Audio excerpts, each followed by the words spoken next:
I'm not the organizer of this. That is, in fact, Vin, who is online. You can see her there. Do you want to say hello, Vin?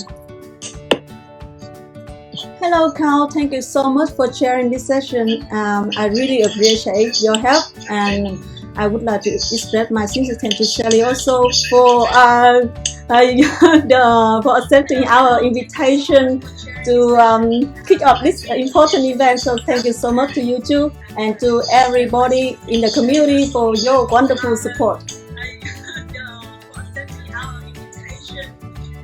And you can hear that people are still not totally muted. Yeah, thanks, Vin. And Vin's done all the hard work in organising this, and so she is the person who we should all be thanking for having brought everybody together for this series. So thank you very, very much to Vin for doing so. And she's asked people who are going to be talking talks in this series of seminars to chair, and I'm going to chair today for Sally. And Sally, before I do, I have to ask, I have something that's been asked me to say, which is that the talk will be recorded and made available on a website. So if during the question time, if any participants ask questions but they don't want to be included in a video, please contact Vin to ask for the removal from the recorded video within 3 days after the talk, 3 days from now. So if you asked a question and just for some reason don't want to be part of the recording, she can easily cut you out. So let her know. Okay, so Dr. Sally Humphrey, Sally, is going to be doing this today with Tingjia Wang. Sally's a senior lecturer in literacy education at ACU, which is in Australia. And, well, if you've seen the invite for this, you would know her biography from that, which is worked in a whole range of fields, really well known in educational linguistics and wide fields of things like systemic functional linguistics and lots and lots of the various parts of education research as well, EAP, science education, so many things. In fact, actually, you've only put a little bit of what you're known for into your bio, Sally. There's a lot more areas of education research in which you are known. So she's worked in so many areas of education and is part of this because she's done such brilliant work in using SFL and making it really practical and making it really usable and pliable is the word that they like to use in SFL. I know being used making it pliable and very practically solving problems. And for that, I have nothing but respect. And with her is Tingjia Wang, who, if I'm right, finished her PhD. Is that right? She's finished?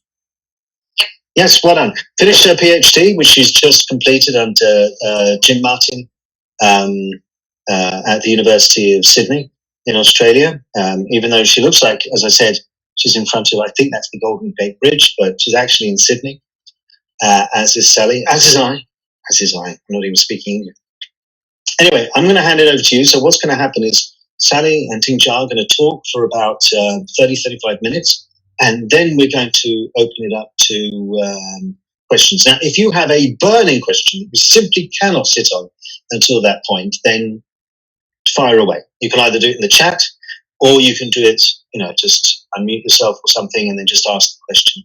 But I think, Sally, you were saying that you wanted to get to a certain point, and it's not very long. It's 35 minutes, so that everybody's in the same place, and then you can get discussion going. Is that right? Right. Thanks, Carl. Yeah, well, go for it, and I will just shut up now and get out of your way. Okay, well, thank you very much to Vin for inviting me to this, and Carl for introducing me so warmly. I'm your boss. If you make a little prayer in your head of all things you want, I think we're going to have to all mute our sounds because I can only concentrate on one thing at a time. So this is new work for me, so I'm really grateful to get a chance to talk about it.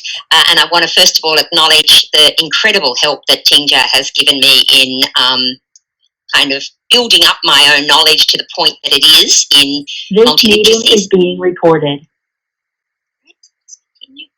And I'd also like to thank my colleagues, Nikki Brake, Therese Barrington, Rebecca Pagano, and Tuno at the Australian Catholic University, who are so gracious in letting me play in the areas of health and physical education and in English curriculum. And we're planning to continue this work. We've had a pilot this last semester with initial teacher education, which is what we're reporting on today.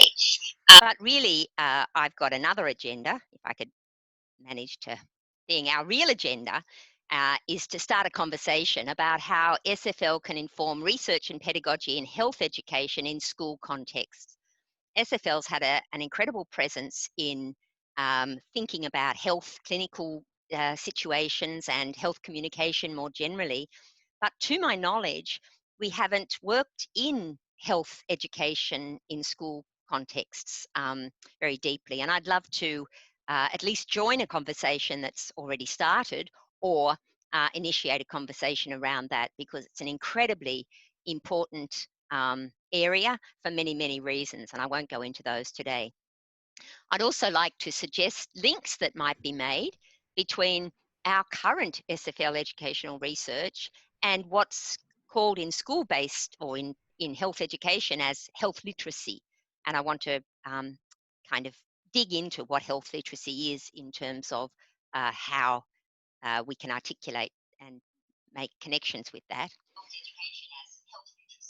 And I also want to encourage and invite international trans multidisciplinary research collaboration around health multiliteracies, because this is an area where I think we could just work together so well in terms of the different contexts, the different resources, the different kind of understandings of what's needed. And so I'd really love to invite you to contact me or start our keep our conversation going through this group. So if that's all that kind of happens today, I'm happy, but I'd really love to learn more from what's going on. I have to acknowledge the work of Anna Crane and Theo van Leeuwen, who basically started me thinking in this way. And they conducted a report through the Australian Catholic University for the Family Planning New South Wales, which is a state organisation for reproductive and sexual health. And they looked at the multimodal communication of clinical and health promotion information. And that's been incredibly seminal as foundational knowledge for thinking about how we can use this in education. So just a little bit of background about Family Planning New South Wales, because I'm going to be using some data from this organisation, and I don't want to make any pretension that I'm talking about all kind of health organisations or community health when I'm suggesting how we might use this. So this is the particular context that we've set our intervention or our professional learning research in. So the Family Planning New South Wales focuses on sexual health. Its purpose is to provide information about a sexual health issue and promoting services related to that sexual health issue. It's got 4 specified target audiences, and the materials are produced for these target audiences: general under 25s, people from culturally and linguistically diverse groups, people with a disability, and Aboriginal and Torres Strait Islander people. And it produces materials in a range of modes, formats: video, stories, fact sheets, pamphlets, and so it's an incredibly rich resource for examining multiliteracies and multimodal communication more generally. So here are some of the just excerpts from some of the materials that we've grouped together as promotional texts. So these texts, we'll look a little bit more closely later. They work to promote the services of the institution or of the organisation for the different target groups. And some of the texts that we've kind of grouped as multimodal information texts, again, are targeted to the different audiences, but provide information about particular topics around sexual health. So just in terms of back to SFL and the whole question of discipline literacies, which is the area of education that I'm working with. And this is pretty well taken word for word from Jim and Carl and Jagen's fantastic recent book called Academic Explore. What's it called? I've got it right here. Accessing Academic Discourse, Systemic Functional Linguistics and Legitimation Code Theory. So they've given a lovely kind of history of the different emphases of SFL in terms of academic discourse. And basically what's pertinent to my work in discipline literacies is supporting students to move to developing genres which build uncommon sense knowledge. So I plant myself in the middle years, in the years of sort of, in Australia, it's year 5 to year 9, roughly. Middle years can be sort of anything. The transition towards secondary education and more specialist subject areas. So that's where this research is planted as well. It's actually with teachers, pre-service teachers who are preparing to teach in years 5 and 6. So it's at the end of primary school before they go on to secondary school. Okay, SFLs also gives us the tools to distinguish the ways that meanings are technicalized and distilled to build disciplinary knowledge. It allows us to see the often implicit and downplayed value systems that are underpinning these disciplines and the language used to organize them. And it's moving more and more into helping to interpret and create representations which integrate multiple semiotic modalities in construing disciplinary knowledge and values. So that's the area of theory. I want to look a little bit at what we mean by discipline literacy. And I've just taken science as an example here, but it's not only in science. We can see this kind of different understandings of discipline literacy in a lot of areas. But in science, and that's where I've been working most recently with Len Unsworth and others in thinking about this disciplinary practice. And there's a strong move in science towards practice, and that's often interpreted by teachers as sort of being a scientist, thinking like a scientist, writing like a scientist, and very much kind of like taking on the identity of a professional scientist in school-based programs. But another perspective on that is thinking about school curriculum as recontextualized disciplinary practice, if you like, and in this case, science. And this quote from Robert Veal, who was a researcher in the Right at Right project, which many of you will know of. In fact, he was the leader of the school research in science. And he says that in school science, the process of reproducing scientific knowledge in the school science classroom is often very different to the process of creating scientific knowledge in the laboratory or applying it in industry. So very much the notion of recontextualization, and recontextualization is sort of underpinning so much of the work that we've done in bringing SFL research to school situations. And I'd like to really acknowledge Professor Jim Martin for his incredible support in encouraging educators to, or those of us who kind of are working with SFL in education, to try things out and to get it half right, and to sort of not see the trees for the woods or the woods for the trees. But I think that's been incredibly useful in sort of trying to get it right, but trying to get it into that space where it can be useful in an immediate sense as well. Okay, so a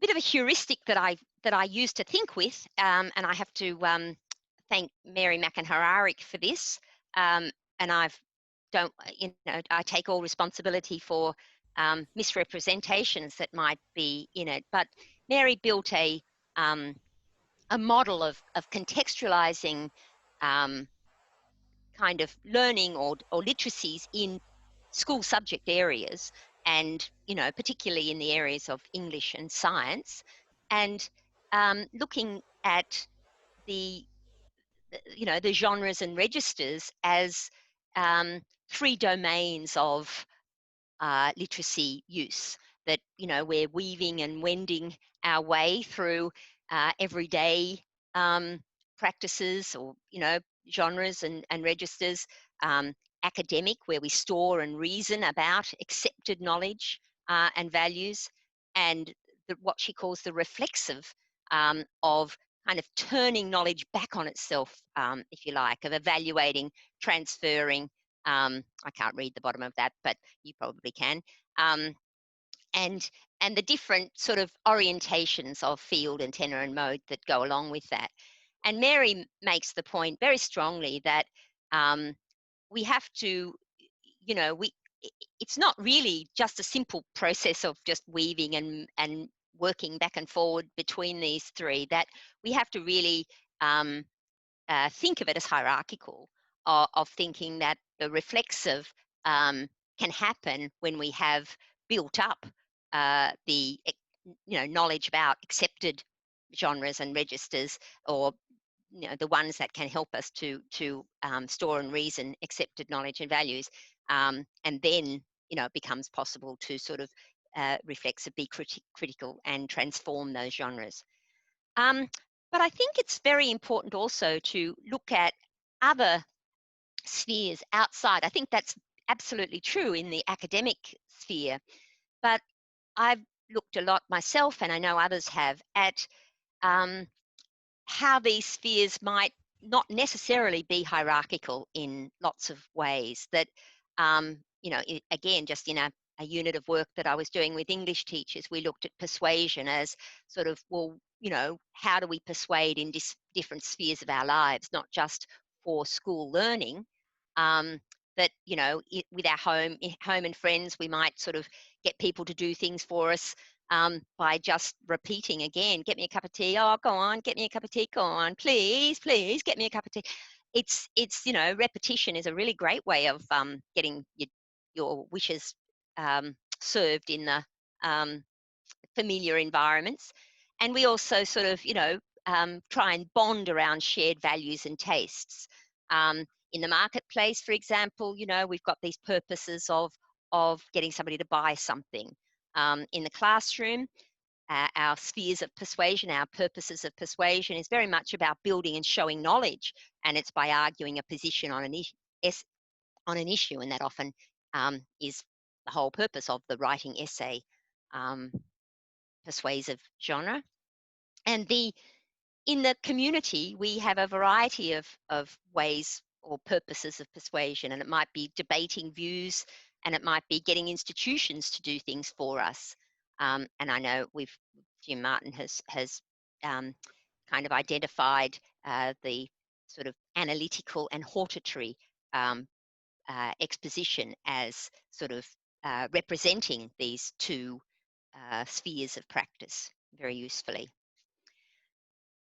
In getting into health a little bit, but I'm very influenced as well by Chris Jordan's work in bioethics, where he's looking at exposition and narrative. And he and Jim both kind of talked about the role of expository discourse, which is the unmarked, taken for granted means of communicating within the scholarly community of bioethics, defining, interpreting, using logic to make valid inferences. But in bioethics, there's been a noted turn to the narrative, and this involves using stories as a means of bonding by sharing the feelings of others without going through exactly the same experiences as they have. So Chris makes the point that moral argumentation is qualitatively different if it enables us to bond with others as well as win us over to another opinion with reasons and evidence. So Jim says we should understand the difference between these two ways of meaning, not prefer one or another, or one's bad, one's good, or whatever, but because the extra work that one enables in combination with another. So, making multiple meanings. And we've got lots of examples of this in Martin and Rose 2007. They take stories, very much the sort of the embedded stories that are done in reconciliation discourses, and look at their particular role in bonding. And we can see that in Australia with the Apology to the Stolen Generations in 2008, where the Prime Minister, Kevin Rudd, used very powerfully a story of an Aboriginal elder and her experience of being one of the stolen generation and reconciling that experience as a very powerful genre within a macro genre of the apology. So where are we? We're back to health. So the health curriculum, and this is kind of looking ahead in terms of the secondary health curriculum. We can see areas of boundary crossing between these sort of defined areas of academic, reflexive, particularly. This is very much influenced by the Ottawa Charter for Health Promotion, and this, is explicit in the curriculum as a framework where enabling, mediating, and advocating for health is acted upon, and the key strategies, which include, community action. So we get a boundary crossing between the community and the classroom up front in that area. Looking down into the middle years, or where we are in the middle years in years 5 and 6, we can see that this interface with the community is a very big part of the health curriculum. So evaluating the reliability of health information from different sources, researching websites and places where they can seek help, analysing health messages, promoting positive health messages and information. So that takes us into areas which I think are in this boundary crossing area that perhaps many of our curriculum areas are, but I don't think that I don't think we've really looked closely at just what that means in terms of how to support students to do the multiple work that they need to do to engage with these sorts of genres that they meet. This is an example of academic writing to evaluate health information. So even though these processes that are there are kind of mostly oriented to reading and viewing, to assess these, very often it's a monologic kind of written text, essay, but we can see, and I'm not going to read this out because we're not going to be dealing with these sorts of texts today, but that the evidence of engaging with the multimodal materials on the website that this boy was, kind of engaged with are there. There's negative aspects of the website design which affects its usability. So, there's a lot of work behind this kind of written text, and I don't think that we know a lot about that. Okay, so how do we support literacy in health? The first way is, and that's the most obviously known way in all of our subject areas in Australia, is that in our Australian curriculum, which has been in operation since 2012, we have literacy as a general capability. And this area, the literacy as a general capability, has been sort of worked up. It's it's not supposed to be generic, but it is generic, that it's kind of not looking at the particular disciplines, but it's a framework for thinking about literacy and literacy progression, which all teachers in any curriculum area are encouraged to use. So that's one way of that, you know, has been addressed. But in health, we have another really important way of thinking about health, about literacy, and that is this notion of health literacy. And in the curriculum in the Australian, this is in the New South Wales syllabus, which is built on the kind of specifying the Australian curriculum for the state of New South Wales. Health literacy, developing health literacy, is one of 5 overarching propositions of the health syllabus, along with, you know, critical inquiry and other important overriding propositions. And it was in this regard when I was talking to the health teachers at ACU and started to investigate, well, what's meant by health literacy? How does it interface with how we understand discipline literacies, how we think about, you know, generic and disciplinary ideas? And what I found was that it's a global kind of context, and one of the sort of big thinkers of health literacy is a scholar called, I can't remember his first name, but Nutbeam, and I think he might be at Sydney University, but I'm not sure. And he has, in fact, in health education, but this has influenced the Ottawa Charter. It's influenced WHO. It's influenced a lot of ways of thinking about issues of literacy and health, issues of health communication more generally.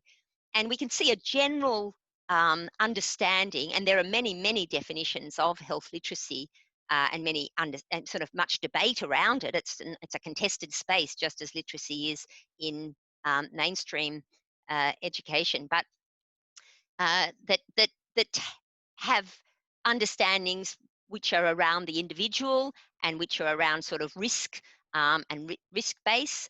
And a lot of the definitions increasingly are kind of social in orientation, strength-based, and related to community well-being. So that's one issue of interest. And the other issue is that when you look into where does health literacy, how is it conceptualized by Nutbeam and by others who use it in educational contexts, it actually is influenced by researchers in mainstream literacy education. And Freebody and Luke particularly are very, very well-known literacy educators in Australia and internationally.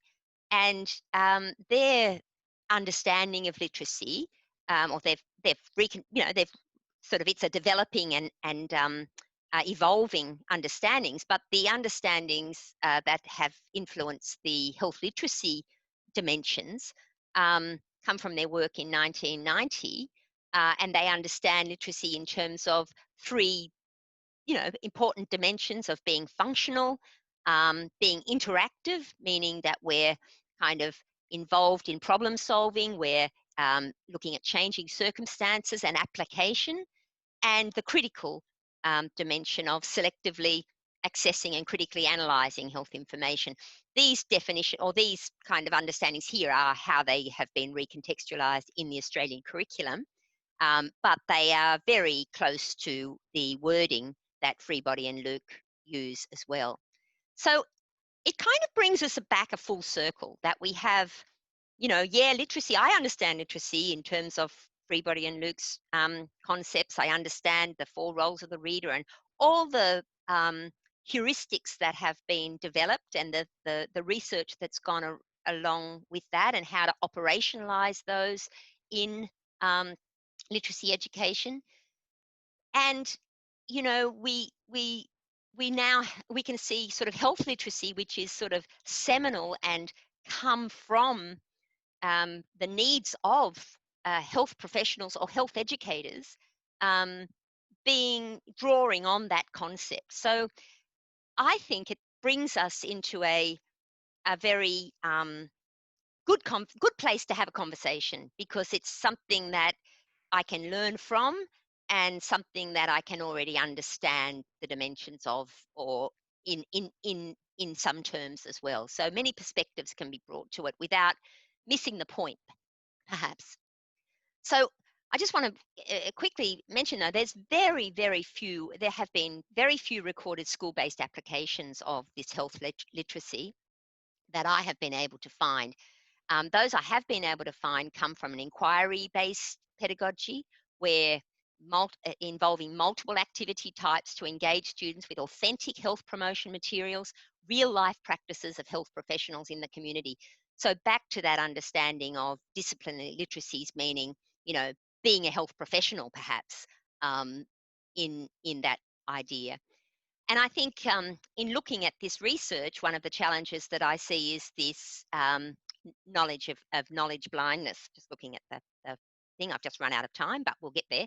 And looking at how do we look at what is the knowledge that the learners are faced with in engaging with the practices of health professionals or authentic health promotion materials. And what they are faced with is multimodal texts that are produced for a greater range of audiences than texts found in school curriculum contexts. And they're faced with multiple ways of using these texts to interpret and extract information, assess sources of information, and create promotional texts. So we need to, my argument is, and my colleagues at ACU have agreed, that these inquiry-based health literacy pedagogies need to be augmented. That experience and Susan Fates and her colleagues at UNE have expressed it as experience-based inquiry needs to be augmented by text-based inquiry. The multi-literacies approaches, and particularly Cope and Kalantzis and Unsworth, have recognised that visible teaching practices need to be integrated with those of critical and creative inquiry. And both of these sorts of all these models emphasise the benefit of a meta-language.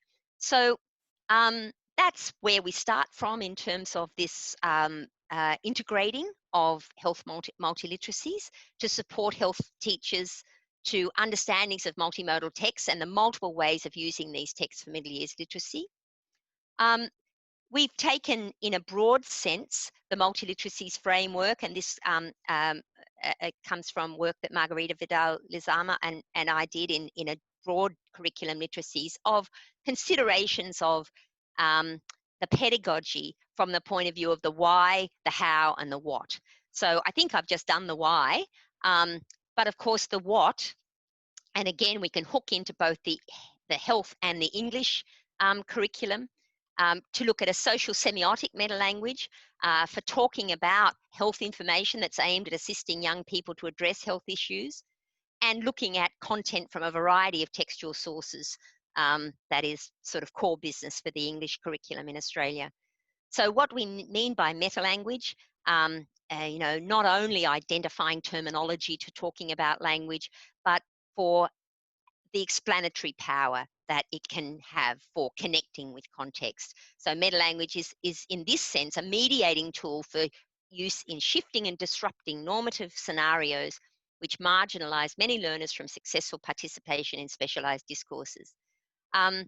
So what we've done, just in a broad sense, is looking at meta-language for these two kind of genre families, if you like, genres that promote services to different target groups and genres that provide information and advice to different target groups.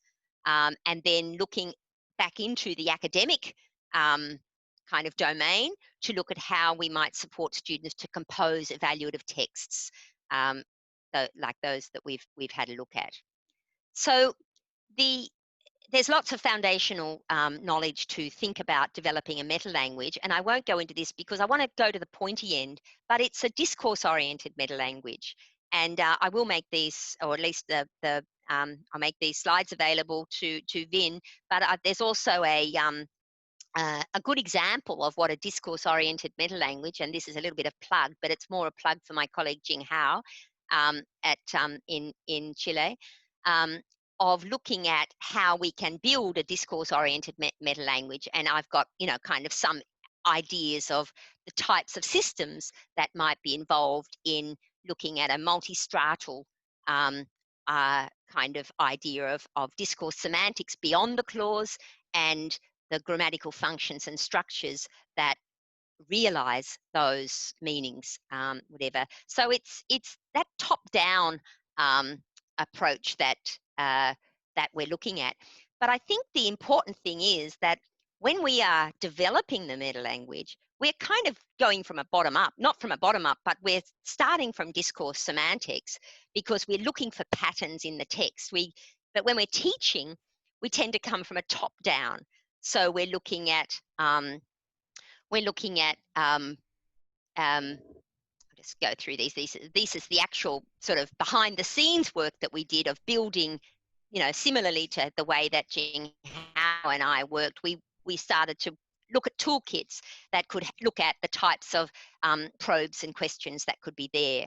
But just to look at, I'm going to take 2 minutes to play this little video and to kind of take you through the little process that we did with students in the undergraduate students that we were working with to operationalize a meta-language through a top-down approach rather than giving them the tools straight away, but to be thinking about, how do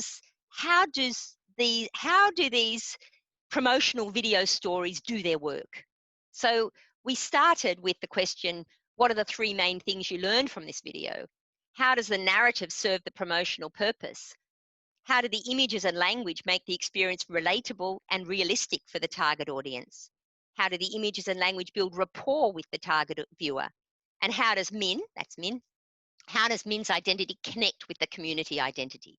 So I'm just going to play this because it's only 2 minutes long, and I think it'll give us a good context for Ting Jia to talk about, or for anybody to question.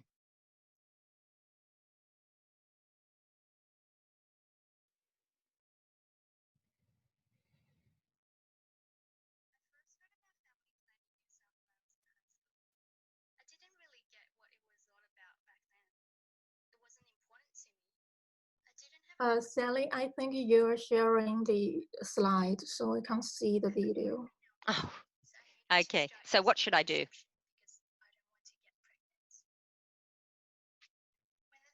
Are you playing the stop share and Choose the video one. choose wherever you're playing the video and start share again. Share screen and share wherever you're showing the video from.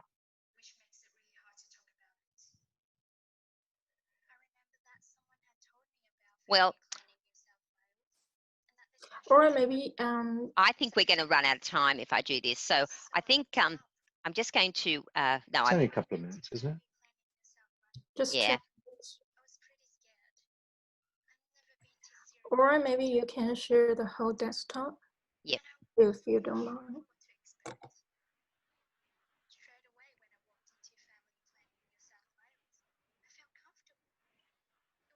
So if you just choose, there you go. Are you there now? Just start, yeah, just okay. yeah, just so I'll drag just that start back to the again. start. It's only you'll get the idea pretty quick, but.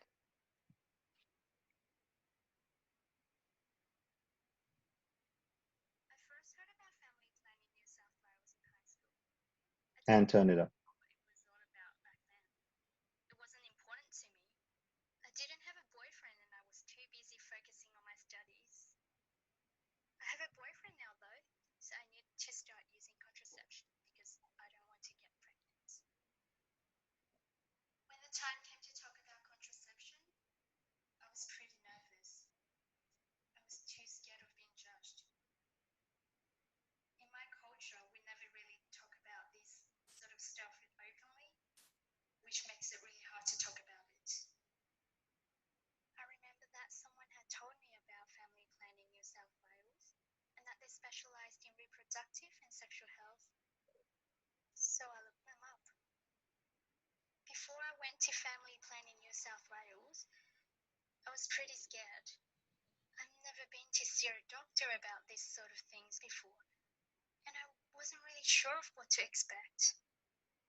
I felt comfortable.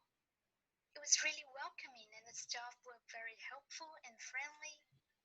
And most importantly, no one judged me.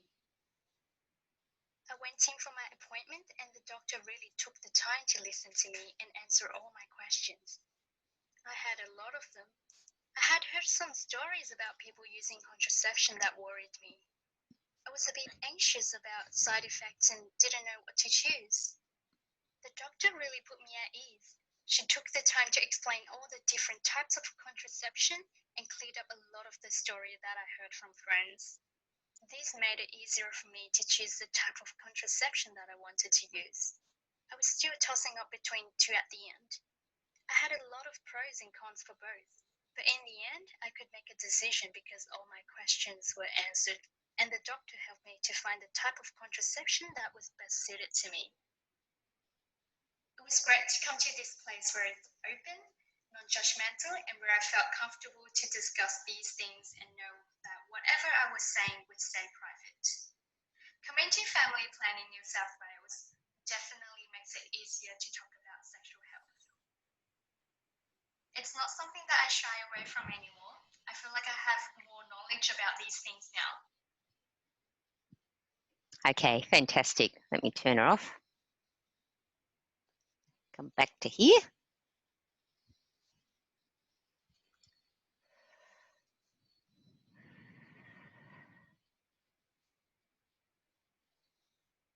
Okay, well, I actually would love to just open it up and ask anybody to perhaps comment on any of these, questions, these probe questions, and how this video may or may not sort of serve the purposes of promoting the health service.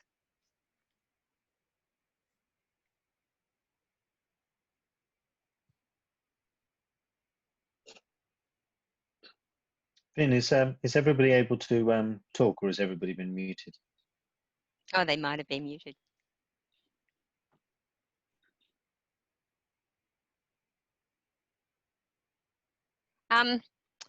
I can't unmute. Can you unmute everybody now, Vin?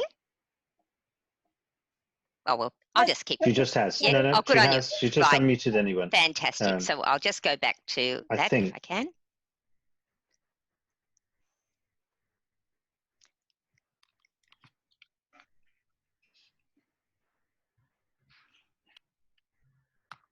Sorry, I keep going back. So does anybody have, this is always a bit of a difficult thing on Zoom, I find, in my limited experience of trying to do these sorts of things. It's always hard to... But it's always good to give me a break from talking, isn't it? Yeah, start kicking things off in terms of discussion and so on. It's always a bit of a difficult, tricky part. Particularly after, it's particularly if you're not in the room. Georgia Carr's raised a hand. That's wonderful. Georgia. Hi, Sally. Can everyone hear me? I can. Okay, great. I'll take that as yes. Yeah, this is great. You know how I feel about sex education and family planning, so this is great to see.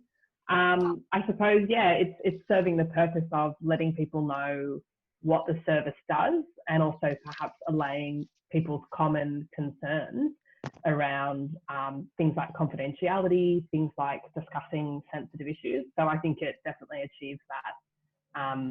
And I think it's great that it gives people quite literally an example of what it looks like to go into a consultation.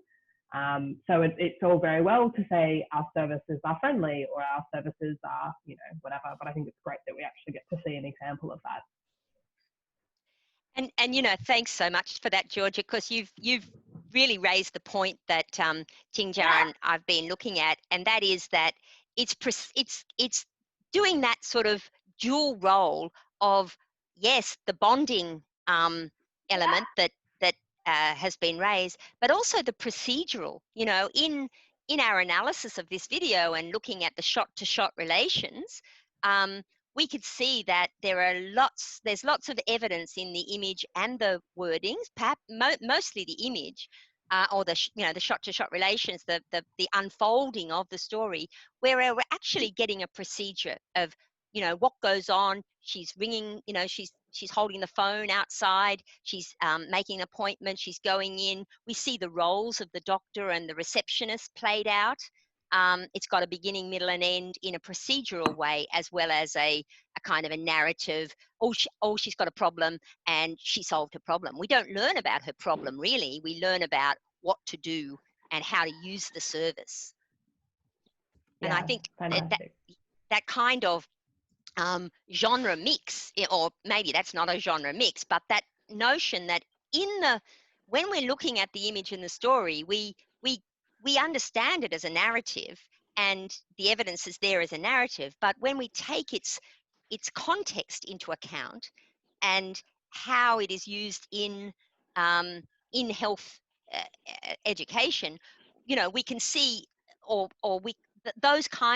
that kind of evidence in the text is foregrounded to, you know, to kind of the meanings there are foregrounded, I think. I know you can't see me, but I'm nodding. Oh, good. And I think that's, you know, that's the kind of way in that Tinjar alerted me to, because, you know, it's not a question of, is this a story or is this an information text? It's a matter of how does it, you know, how do the image and the verbal language and the context work together to achieve the promotional video? Tu, would you like to add something? Yes, so yes, I would like to add to your beginning, middle, and end from the perspective of nonverbal communication here. So as you can see, at the beginning of the story, just look at the facial expression of the character. She looks like in a down spirit. In the middle, she was having like a neutral facial expression, but then she was very intense gaze to the doctor. So this kind of like intense interpersonal interaction there.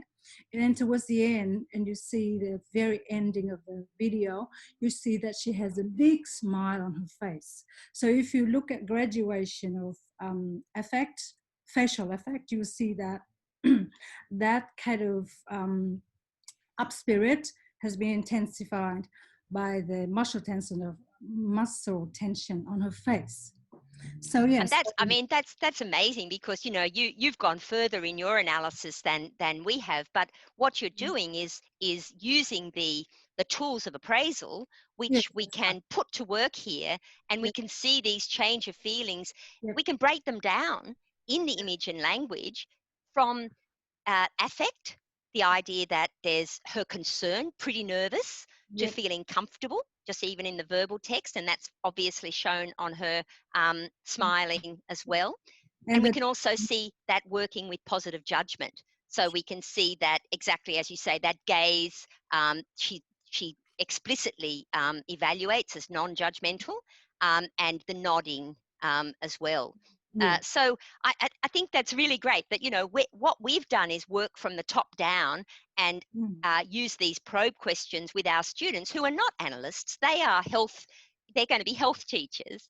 And, you know, we don't start with the meta language. We start with the purpose and you know, the meanings, and kind of then we can unfold the tools of analysis that are there that showed us what was going on.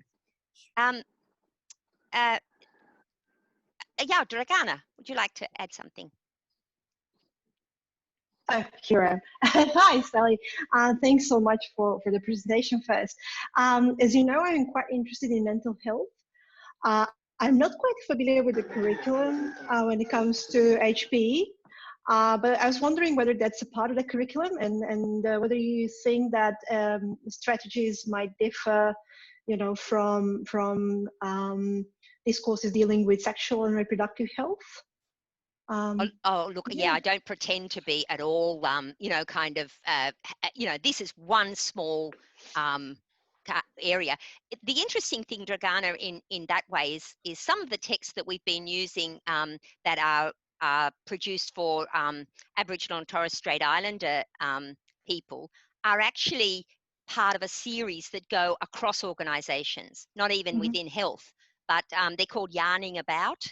it's a whole series of publications that have very, very similar semiotic patterns related to the interpersonal and ideational dimensions and kind of the image text. So there's a lot.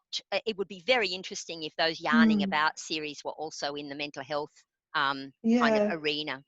Yeah, it sounds like very interesting because both topics can be a bit tricky when discussing with certain age groups or different demographics. So I reckon there'll be many similarities.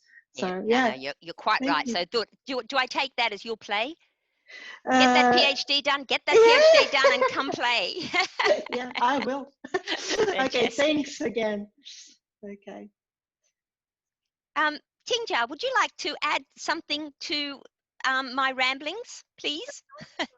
Previous slide. So can we go back to the previous slide, Sally? Yep. The question 1. So actually, I can see that Georgia actually kind of hit the point, and I've also monitoring your offerings in the chat box. So you talk about, this video is doing its promotional job. It tells us what the service is. It tells us some confidentiality things. It gives us an example about the procedures.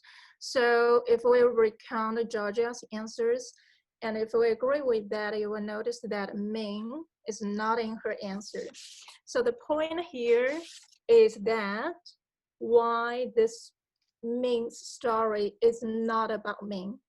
As audience, as viewers, as the target customers of this promotional text, how would we know that this is not just about a person's narrative or recount? How would we know that this is a promotional text about promoting something? And if you look at it, of course, you will see that we actually have some analysis at the quite delicate level, like the language-image relations, appraisal, gaze, shot-to-shot relations. So some evidence are there at the discourse level, and all of you are great analysts on the text. But today, I want to draw your attention on another 2 points which are more kind of a subtle, and we need to teach that to students explicitly. The fundamental mission of a promotional text is to link the individual identity, like Ming, to the community identity. The fundamental mission or purpose of a promotional text is to link an I to the we. And that's my expertise. That's in the field of effective communication. And we talk about, what do we mean by effective communication, and how to measure the efficacy in the effective communication. So of course, there are different ways to link the I to the we. It's easy. In language, we can use the words like a we. But in Ming's story, there's no we, there's no pronouns. She used the pronoun I. She also used the visual gaze thank you. She used the visual gaze resource to address the audience you. And there are intertextual resources. That's a organizational website of family planning. So you, as a user, you need to click some tabs to find the story. And the last tab you will find, you need to click to find the story is called a count. So as a user, as a customer, you need to identify yourself as a culture and a linguistic diversity group member. So you identify your community identity before you choose this text, right? So this is just one way. My expertise is in effective communication, and I'm also looking at other texts in my thesis, climate change communication. Here I'm looking at a communication of promotional sexual health services. And you can also look at other promotional text advertisement. The most profound task or mission of a promotional text, of a persuasive text, is to link I to the we. And we need to explicitly tell students that. So it's not in appraisal, it's not in gaze, it's not in transitivity. Students are learning that, and we can teach them to do this kind of analysis. We can see this. That's just, you know, some very detailed discursive patterns and choices. So these are called strategies. You use strategies to construe a persuasive text, a promotional text in video, in language, in image language text, in pamphlets, right? But these are strategies, and we are looking at common strategies at that detailed level. But at a more general, broad level, how can we construe the broad, complicated community identity we? And there are a lot of ways to do that, and I'm not gonna go there. This is just one way. The main story is just one way. Even in the same topic about the sexual health promotion, there are different ways. It's a huge meaning potential. And thank you. Yeah. Oh, sorry. Did you? So the last point is that the choice of different strategies to link the I to we in different contexts, health promotion or climate change communication or commercial advertisement, is actually starting from identifying the meaning maker's identity. That starts from there. The choice of the meaning making choice starts from identifying the meaning maker's choice, whether you're an individual filmmaker or an organization. That affects the choice of different digital technological media platforms, which will affect the meaning making of a particular text about a particular topic. Fantastic. Well, look, I mean, what's really, you know, we've got, you know, that's the main part for an SFL audience. To me, that's the magic of the pedagogy, is how we're able to talk to text and to talk around text and in such a powerful way. And I'm really, really grateful to Tingjia for doing so much work with that. And, you know, stay tuned. We've got, you know, we've got lots of sort of kind of work to come. And in fact, you know, all of us have been working on a paper. This is the most kind of multiple author. I feel like a scientist in a multiple authored paper to work on digital stories in education, and we look forward to making that public amongst us as well. So thank you so much. I'm you know, kind of really hoping that this conversation can continue in whatever forum, but thanks a lot. Does anybody have any further questions? People have been chatting away in the chat. Oh, good, good. And Vin should be able to save that for you and send that to you. Fantastic, and I'm very happy to sort of respond in any way. But is there anybody who wants to just sort of stop me being the last speaker? Hey, Sally, can you hear me? Oh, Yufei, how are you? Yeah, Sally, yeah. Thank you, Sally and Tingjia, for such a great talk. I just have one question. Since I have also been looking at promotional videos these days, so the kind of text that I have been looking at is promotional videos that persuade Chinese officials to go against corruption, to stay away from corruption, so kind of public political discourse. And I feel I've been very much inspired by your approach. And I also very much like what Tingjia has mentioned on her reasoning that one key feature of promotional text is that the individual identity is linked to the group identity. And my question is, I have been struggling with this. So my question is, it seems like those promotional videos can also take different forms. Like in this video, it uses a story to achieve the communication purpose. So a person's problem has been solved since she went to the family planning institution.